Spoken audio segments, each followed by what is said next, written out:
Thanks for staying with us. Now, the West African Regional Bloc, ECOWAS, has ordered the activation of its standby force over a coup in Niger on July 26th.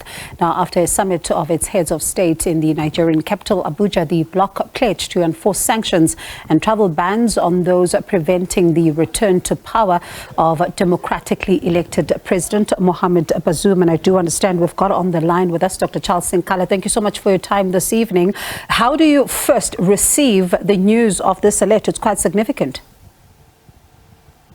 Yes, Bangiwe, thank you very much for having me. It's quite significant, especially that the West Africa has been consumed by successful coup d'etats. And I think the response by ECOWAS has indicated that, yes, indeed, there's a sense that these coup d'etats shall never going to be recognized. But we can only hope that the junta can cede to the deployment of ECOWAS forces. But it's unlikely that ECOWAS forces, shall engage in a physical fight with the civilians or those who are military juntas, because I think the coup leaders have been well equipped, and that's why they stick to the guts. In addition to that, we are aware that Mali, Burkina Faso had a very successful coup d'etats, and they avoid that any attack or military escalation in Niger shall declare war among those countries. And how is the junta, though, likely to receive this? Well, they anticipated that, in terms like this, where coup d'etats are executed, it's a very lucrative type of business, Bangiwa. If you follow the history of coup d'etats in Africa, they are well funded for them to take over the military complex of the country. They make sure that they plan it properly, and they have already anticipated that there will be retaliation, there will be parties who won't recognize them, especially now that ECOWAS has been very vocal and speaking against any coup d'etats within that region. But we shall wait and see what happens next and how they're going to receive.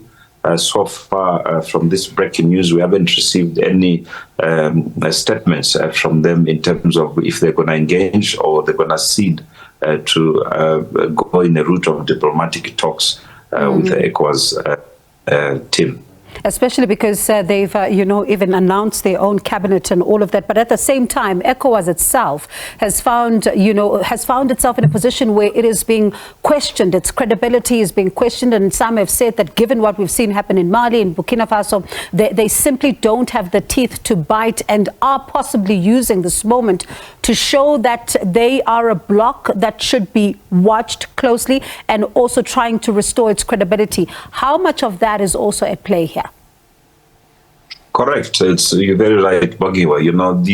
The performance of ECOWAS as a bloc is dependent on countries respecting the constitution, respecting the international law, respecting the foreign law, and as well respecting the national laws.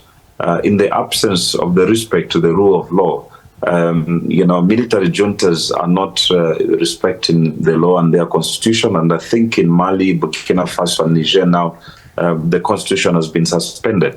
And ECOWAS and the AU and any other organizations, they work through the diplomatic processes of the constitution, and it makes it very difficult for any intervention from them. But we can see now, even though they have been told that they are toothless bulldogs, even if they are not dogs, but, the actions now and the quick turnaround to convene a meeting, chaired by President of Nigeria, Tinubu, has actually demonstrated that indeed the ECOWAS is serious about the end to the coup d'etats who was as frequent as breakfast, even if breakfast is not as frequent in those regions because of civil wars.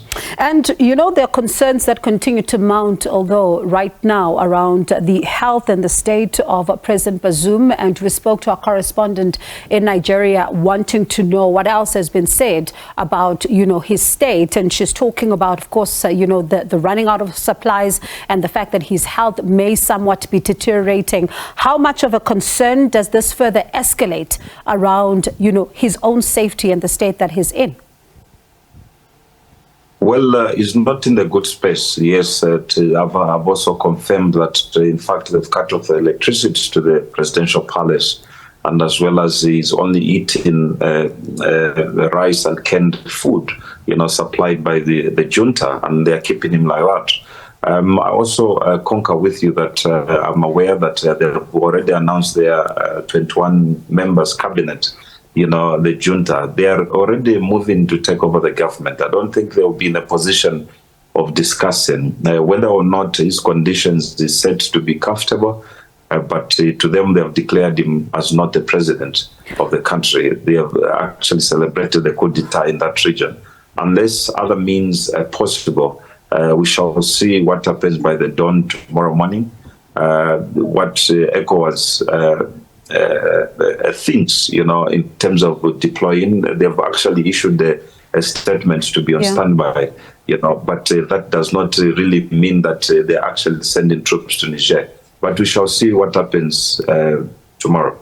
So if the military junta is this defiant, and of course ECOWAS is still talking about exhausting all diplomatic channels, but right now, as you say, the military junta is moving ahead. They already are moving ahead with their plans, because this is a lucrative business, as you say. But what does it then mean on the ground? Could we see bloodshed? I know you say that they're not going to go in, but this is an escalating situation where ECOWAS is saying they're going to use every possible means in order to try and restore a constitutional democracy.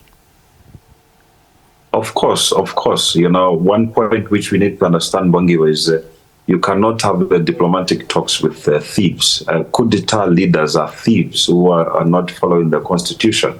And I think, following the escalation, any attempt for ECOWAS to send troops shall ignite war into that country. Yes, as civilians on the ground, they do not know what is happening. Some of them have heard that they are supporting the military junta, thinking that the president who has been ousted at this stage, has been not really to their guide. But, these coup d'etats, we must understand that they've got a history, especially when Prigozhin announced that he's no longer going to be involved in Ukraine. He's going to focus on Africa. These are mercenaries who are merciless, who are actually contracted by those governments in the West region, to protect them from coup d'etats. Meanwhile, they are the ones who initiate this. Yes, it's a very lucrative business, as those countries pay in excess of $300 to $400 million per year for protection. And they shall do everything possible to protect their business, especially the fight between the two countries, between Russia and France, who has a very big presence in that region. And certainly for those, who are behind this particular chaos, there's huge benefits for them, even as you say, and some of the analysts have said as well, as they're looking at this particular situation that continues to unfold. But Dr. Sinkala, thank you so much for your time, and we'll continue to bring you more on this particular story. That's Dr. Charles Sinkala, International Relations Consultant.